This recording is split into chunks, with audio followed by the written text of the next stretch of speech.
We'll be recording Reverend Chris's homily, so if you are not eager to be on the recording, you can stop your video now and then resume afterwards. Okay, I'm having a hard time hearing Michael's audio. I think what he's trying to say is we're going to be recording the service. If you don't want to be picture on the recording, that would be the time to turn off your video. So we'll give people a moment to do that.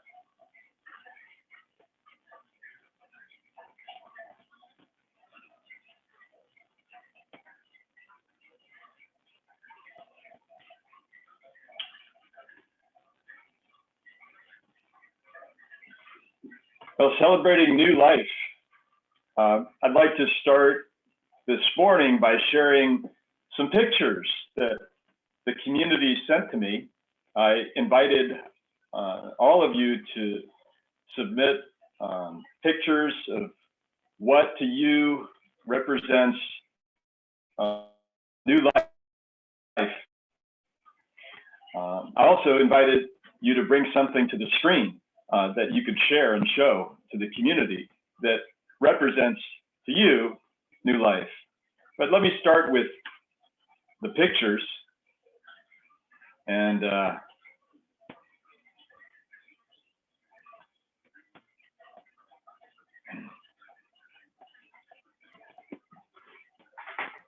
you see that?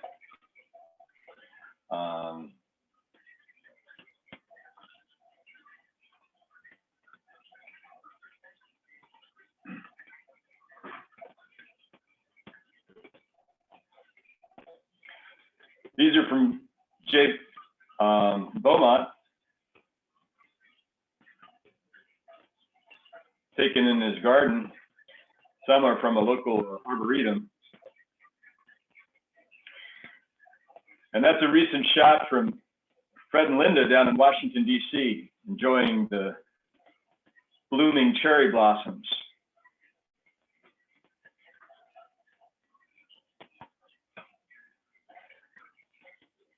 A few shots from Rose in her garden.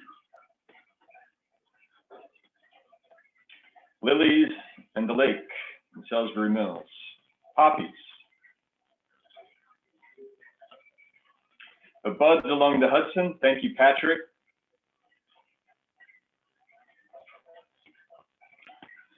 I took this one along the Schuylkill River 2 weeks ago, the first day of spring. That's also along the Schuylkill in Philadelphia.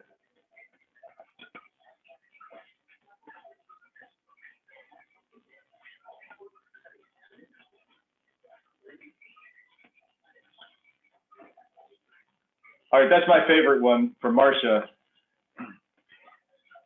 Marcia said her son's been spending time with some chicks in the neighborhood, and here they are.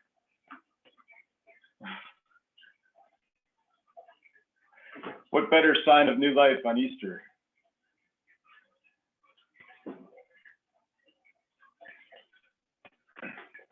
All right, I had to put this one in. That was my last blood donation.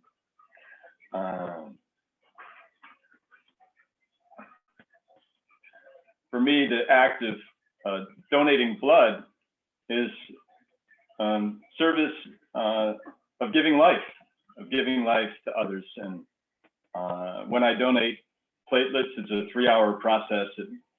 It's a time for me to reflect and meditate on life and the sustaining force of blood, and how we can share that and give that, and in doing so, give other people life. So I've got quite a collection of t-shirts growing. This one was in the picture. So this is my sign of new life, of resurrection. This one I got too.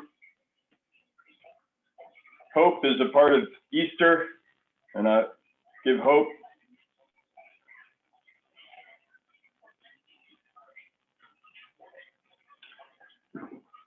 And if you've got something to hold up to your screen, now is the time to do it. You can share with the community what to you speaks of new life. I see Dot has got the flowers, and Nancy is holding up flowers.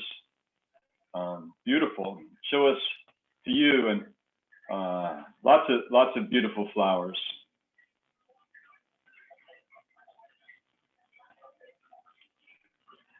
Elizabeth is showing us some of her garden. Take a look at that.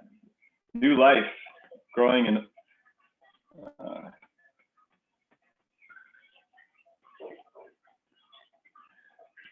Oh, Sue Ann has got a baby picture.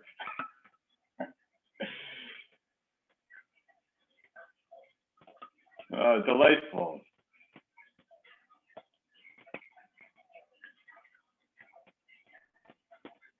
Oh, nice baby. Yeah, babies are new life. Absolutely.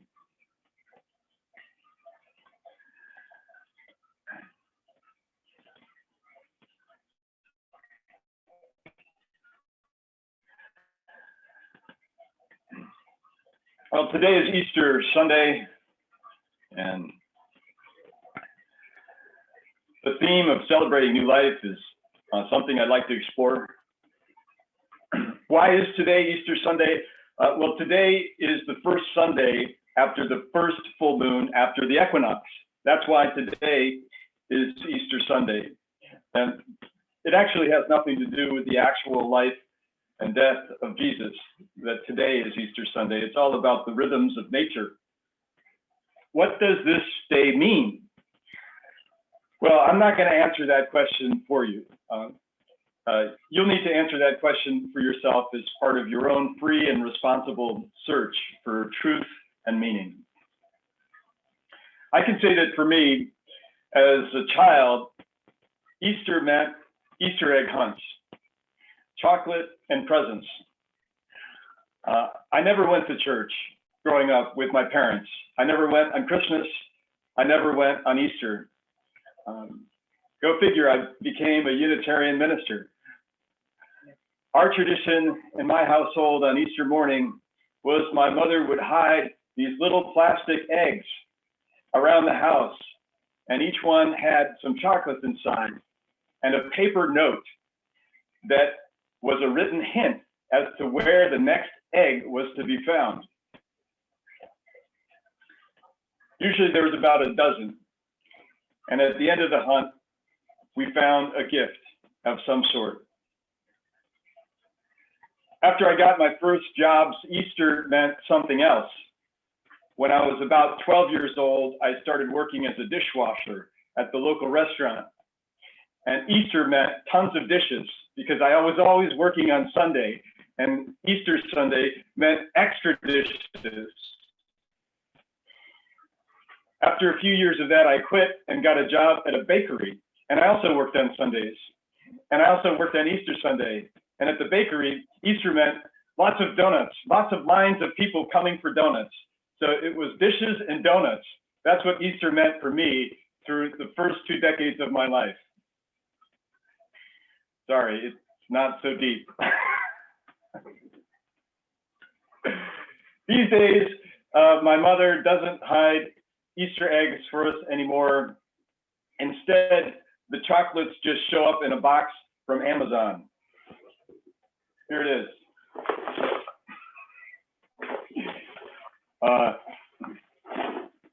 This one has a note. The Easter Bunny can't hide eggs, so is sending you an easy out from Grandma. This is a lot of chocolate in my household that I don't want, so please take some. Too much sugar for my children. Perhaps for you, like me, the meaning of this day, Easter, has changed over time. This day, for many of us, has roots in the church.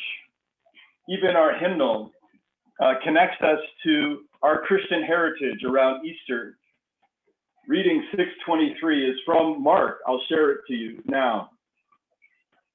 On the first day of the week, at early dawn, they came to the tomb, saying, "Who will roll away the stone from the entrance to the tomb?" They looked up and saw that the stone had already been rolled back. And on the right, they saw a young man. They were alarmed. But the man said to them, "Why do you seek the living among the dead?" So they went out and fled from the tomb, for terror and amazement had seized them, and they said nothing, for they were afraid. The story of Easter morning is recorded in the book of Mark, chapter 16. Our hymnal also includes a beautiful reinterpretation of that Easter morning story by one of my colleagues, Sarah Morris Campbell. And this is her interpretation called "Rolling Away the Stone." Listen to this and see how this speaks to you, maybe adds a new layer of meaning to this day. In the tomb of the soul, she writes, we carry secret yearnings, pains, frustrations, loneliness, fears, regrets, worries. In the tomb of the soul, we take refuge from the world and its heaviness. In the tomb of the soul, we wrap ourselves in the security of darkness. Sometimes there is a comfort. Sometimes it is an escape. Sometimes it prepares us for experience. Sometimes it insulates us from life. Sometimes this tomb life gives us time to feel the pain of the world and reach out to heal others. Sometimes it numbs us and locks us up with our own concerns. In this season, where light and dark balance the day, we seek balance for ourselves. Grateful for the darkness that has nourished us, we push away the stone and invite the light to awaken us to the possibilities within us and among us, possibilities for new life in ourselves and in our world. I love Sarah Morris Campbell's reinterpretation of the Easter morning story, the tomb of our soul. For many of us, the language of resurrection, of rebirth, of new life has lost its original meaning, but it doesn't need to lose all its meaning. For those words, those concepts are very potent and very applicable to our lives today if we just exercise our imagination. I invite you to search for the meaning in this day for you. If you find none, then create meaning. Suffering, death, new life, these are universal themes expressed in sacred stories from all the world's religious traditions. They are themes that resonate with me now as I reflect on the suffering humanity has endured because of this pandemic, the resulting mega death, and the new life and new hope I see rising as new vaccines emerge and more people are vaccinated, as infection rates and unemployment rates drop, and loved ones reconnect after long absences. The Easter season presents all of us with an opportunity to reflect on our own experience of suffering and encounters with death. Maybe for you, it was a traumatic car accident or an illness that could have been terminal. Or maybe, as it was for me, a military deployment. The challenges of life many of us have faced. Easter presents us with an opportunity to celebrate the new life we have each day the sun rises and we are still alive on this earth.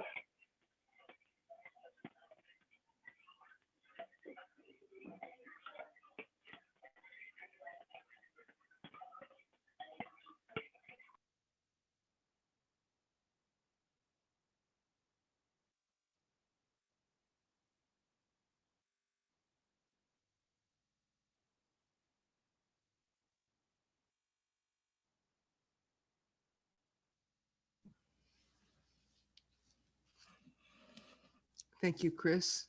Would anyone like to make any comments or have questions?